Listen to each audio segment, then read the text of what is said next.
माधोपुर गांव में सोनू नाम का एक लड़का भुट्टे भुनकर अपने घर की रोजी रोटी चलाया करता था।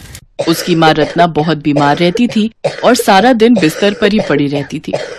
एक रोज सोनू थका हारा घर आता है तो उसकी माँ उससे कहती है, मैं कैसी अभागी माँ हूँ जो अपने थके हारे बेटे को खाना तक बनाकर नहीं खिला सकती। माँ, तुम ऐसा क्यों कहती हो? अब मैं जल्दी से खाना बना लेता हूँ, फिर तुम्हें दवाई भी तो खानी है। सोनू जल्दी से रोटी बनाता है और चटनी के साथ अपनी माँ को खाने को देता है, फिर उन्हें दवाई खाने को देता है। अगले दिन सोनू घर का सारा कामकाज निपटाकर बाजार में जाकर भुट्टे बेचने की तैयारी करता है, लेकिन तभी वो देखता है कि उसके पास कोयले खत्म हो गए। माँ, कोयले तो सारे खत्म हो गए, अब मैं भुट्टे कैसे बेचूंगा? बेटा, तू एक काम कर, तू साहूकार से कोयला उधार ले आ। ठीक है माँ। सोनू साहूकार से कोयला उधार मांगने जाता है, लेकिन वो उसे देने से इनकार कर देता है। ना ना, बिल्कुल नहीं। पहले तू अपना पुराना कर्ज तो उतार दे, फिर नया लेने आना। अभी तो तुझसे कर्ज ही नहीं उतर रहा, तो तू मेरा मूल कब देगा? जा निकल अब यहाँ से। बेचारा सोनू उदास होकर घर की तरफ जा रहा होता है कि तभी वो रेल की पटरी के पास पहुँचता है। यहाँ तो कोयले लेकर रेल इंजन आता है, क्या पता यहीं थोड़ा कोयला पड़ा हो। यहीं कोयला ढूंढने की कोशिश करता हूँ। सोनू कोयला ढूंढ ही रहा होता है कि तभी उसे किसी के कराहने की आवाज आती है। वो जाकर देखता है तो एक बंदर का पैर रेल की पटरी पर फंसा हुआ होता है और सामने से ट्रेन आ रही होती है। सोनू झट से उस बंदर का पैर ट्रैक से निकाल देता है और बंदर बच जाता है। शुक्रिया मेरे दोस्त, अगर आज तुम ना होते तो मैं तो कब का ऊपर वाले को प्यारा हो जाता। अरे तुम बोलते भी हो? हाँ, मैं बोलने वाला बंदर हूँ भाई। वैसे तुम यहाँ क्या कर रहे हो? सोनू उसे अपनी सारी व्यथा सुनाता है। फिर बंदर उससे कहता है, रेल की पटरी पर कुछ कोयला पड़ा हुआ है, उसे तुम घर ले जाओ, लेकिन उसकी राख को फेंकना मत। उस राख को थोड़ा सा तुम अपनी माँ पर छिड़कना और थोड़ा अपने घर पर छिड़क देना। इसके बाद सोनू वो कोयला लेकर काम पर निकल पड़ता है। वहाँ जाकर वो भुट्टे भुनना शुरू कर देता है, लेकिन वो ये देखकर हैरान रह जाता है कि उसके पास उस दिन ग्राहकों की खूब लंबी लाइन लग जाती है और कुछ ही देर में उसके सारे भुट्टे बिक जाते हैं और वो अच्छी कमाई कर लेता है। खुश होकर वो घर आता है और अपनी माँ से कहता है, माँ देखो तो आज मुझे कितनी अच्छी कमाई हुई है। मेरा बच्चा, बस ऊपर वाला तुझ पर ऐसे ही अपनी कृपा बनाए रखे। फिर सोनू को बंदर की वो बात याद आती है और वो कोयले की राख, जो कि अब ठंडी हो चुकी होती है, और उसमें से थोड़ी सी राख अपनी माँ पर छिड़कता है, जिससे उसकी माँ पूरी तरह ठीक हो जाती है और वो अपने पैरों पर खड़ी हो जाती है। ये तूने मुझ पर क्या छिड़का? सोनू देख तो, मैं पूरी तरह से ठीक हो गई। ये देख सोनू बहुत खुश होता है। इसके बाद वो उस राख को अपने घर पर भी छिड़क देता है, जिससे उसकी छोटी सी झोपड़ी बड़े से महल में बदल जाती है। सोनू, ये सब तूने किया कैसे बेटा? और इस राख में ऐसा क्या है? माँ, मैंने एक बंदर की जान बचाई थी और उसने ही मुझे ऐसा करने को कहा था। सच में बेटा, परोपकार का फल मीठा ही होता है। देखो, मैं पूरी तरह ठीक हो गई, साथ ही हमारा छोटा सा घर भी बिल्कुल महल जितना बड़ा हो गया। इसके बाद सोनू बची हुई राख को एक बर्तन में बंद करके संभाल कर रख देता है। फिर शाम को वो जब उस बर्तन को खोलकर देखता है तो उसमें राख की जगह हीरे होते हैं। इस राख ने तो हमारा जीवन ही बदल दिया। ऊपर वाले ने तो हमें इतना सब दिया, अब मुझे लगता है हमें दूसरों की भी मदद करनी चाहिए। ठीक कहा माँ, मैं आज ही जाकर एक मुफ्त का अस्पताल बनाने का ऑर्डर देकर आता हूँ, जहाँ गरीब लोगों का इलाज हो सके। जब तुम बीमार थी तो मैं पैसों की तंगी की वजह से तुम्हारा इलाज नहीं करा पा रहा था। अब मैं नहीं चाहता कि वही परेशानी किसी और को भी झेलनी पड़े। वो हमेशा दूसरों की मदद किया करता। अब सभी गांव वाले उसकी बहुत इज्जत करने लगते हैं और उससे बहुत प्यार करते हैं। कासगंज का बस स्टैंड, जहां पर रोजाना बसों और सवारियों की भीड़ रहती थी, पर लॉकडाउन की वजह से बसों का आना जाना बंद हो गया, इसलिए लोगों की भीड़ भी खत्म हो गई। बस स्टैंड पर छोटे छोटे खोखे, दुकान वाले और भीख मांगने वालों ने बस स्टैंड को ही रुकने की जगह बना ली थी। सब बहुत परेशान थे। ऐसी ही परेशानी एक औरत को हो रही थी, जो फटे हाल कपड़ों में 2 दिन से भूखी थी। उसका छोटा बच्चा लगातार भूख से रो रहा था। वो एक किनारे पर बैठी आते जाते लोगों से खाने के लिए पैसों की भीख मांग रही थी। कोई कुछ खाने को दे दो, मेरा बच्चा भूखा है, कोई तो दया करो। तभी एक महिला उसकी झोली में 2 रुपए डाल जाती है। औरत सोचती है, ये कैसे लोग हैं आजकल के, जो किसी की मदद करने से पीछे हटते हैं। 2 रुपए में आजकल क्या आता है? भीख मांगने वाली इस औरत का नाम मधु है। मधु एक बहुत ही बड़े खानदान की बेटी है। माता पिता के चले जाने के बाद भैया भाभी ने मधु को कभी भी उनकी कमी महसूस नहीं होने दी।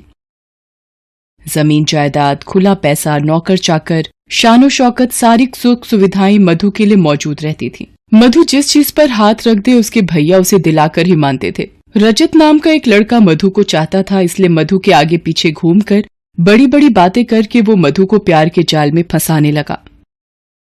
मधु, मैं तुम्हारे बिना नहीं जी सकता। अगर तुमने मुझसे शादी करने के लिए मना किया तो मैं अपनी जान दे दूंगा। हाँ, मैं तुम्हें रानी बनाकर रखूंगा। एक बार हाँ कह दो। मैं तुमसे बहुत प्यार करता हूँ।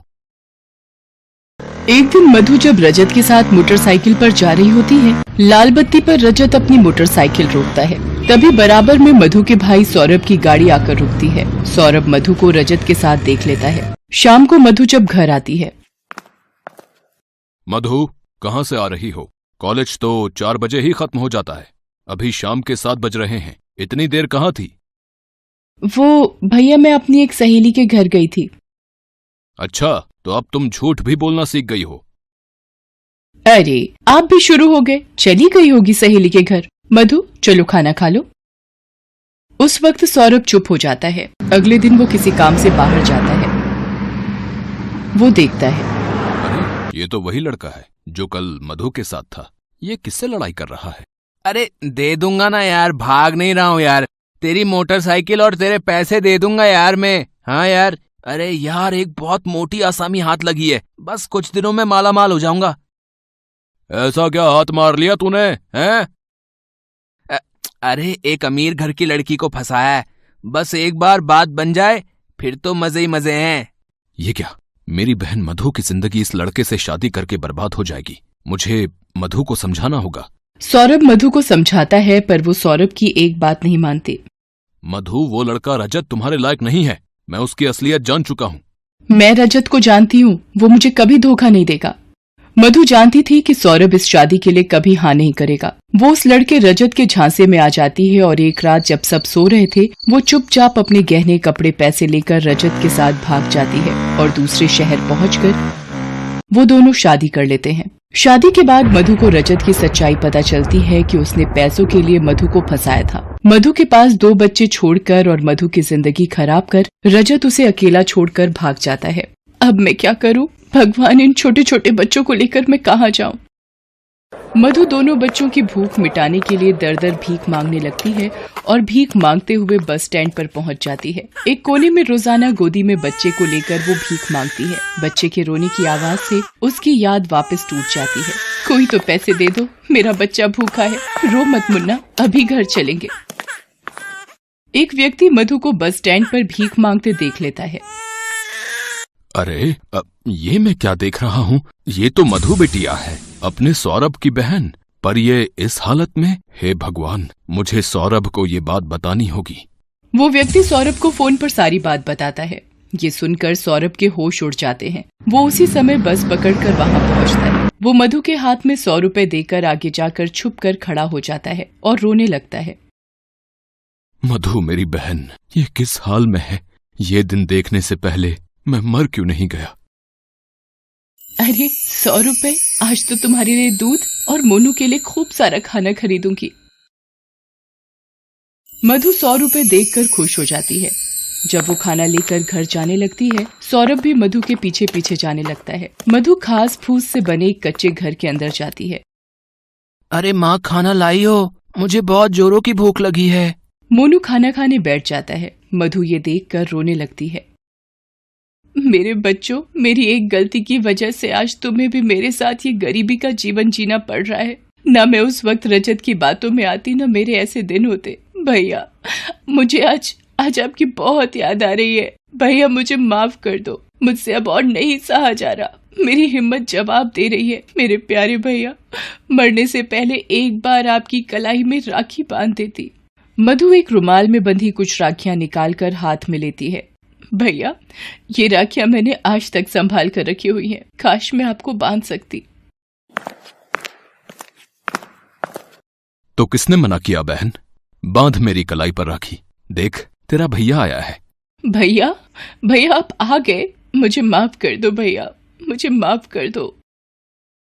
मधु भाई को राखी बांधते हुए फूट फूट कर रोने लगती है। मधु रोते हुए बेहोश हो जाती है। सौरभ उसे हॉस्पिटल ले जाता है। डॉक्टर सौरभ से कहता है, मिस्टर सौरभ, इनके शरीर में बहुत कमजोरी हो गई है। शायद इन्होंने पिछले कई दिनों से कुछ नहीं खाया है, जिसकी वजह से बेहोश हो गई हैं। कुछ दिन हमें अपनी निगरानी में रखना होगा।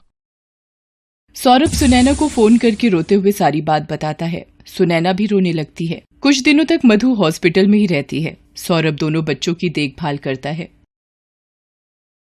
एक दिन सुनैना के पास रजत का फोन आता है। सुनैना भाभी, मैं रजत बोल रहा हूँ। मधु आपके घर पर ही है ना? सुनैना रजत को सारी बात बताती है। रजत ये सब सुनकर हॉस्पिटल जाता है। सौरभ उसे देखकर गुस्से में आ जाता है। रजत, तुम यहाँ, मैं तुम्हें जान से मार दूं, इससे पहले यहाँ से चले जाओ। मधु मधु, मुझे एक बार तुम्हें सारी सच्चाई बतानी है। भैया, इन्हें बोलने तो क्या बोलना चाहते हैं। मधु, तुम्हें छोड़कर जब मैं रुपए और जेवर लेकर अपने दोस्त रवि के पास पहुंचा, उसने मुझे धोखा दे दिया। मुझे गुंडों से बुरी तरह पिटवाकर सारे जेवर और पैसे लेकर मुझे सड़क पर फेंक दिया और भाग गया। मुझे सिर में बहुत चोटें आईं। कुछ लोगों ने मेरी जान बचाई और मैं कई दिनों तक बेहोश रहा। फिर जब वापस घर गया तो देखा तुम वहां नहीं थी। मैं अपने किए पर बहुत शर्मिंदा था। तुम्हें बहुत ढूंढा। आज सुनैना भाभी को फोन किया तो ये सब पता चला। मुझे माफ कर दो मधु, मेरी गलती बहुत बड़ी है। फिर भी मैं चाहता हूँ मुझे एक मौका दे दो सुधरने का। मधु रजत की बातें सुनकर रोने लगती है। बहन की खुशी की खातिर सौरभ भी रजत को माफ कर देता है। मधु को छुट्टी मिल जाती है। वो सौरभ, रजत और बच्चों के साथ सौरभ के घर आ जाती है। सुनैना भी मधु की हालत में सुधार देख खुश हो जाती है। धीरे धीरे सब ठीक हो जाता है। रजत भी अब काम पर जाने लगा था। मधु और बच्चों को खुश देखकर सौरभ के दिल को तसल्ली मिल जाती है। आखिर एक गरीब मजबूर बहन की भूख अब भूख नहीं रह गई थी। एक भाई के प्यार से बहन का पेट भर चुका था। Thanks for watching.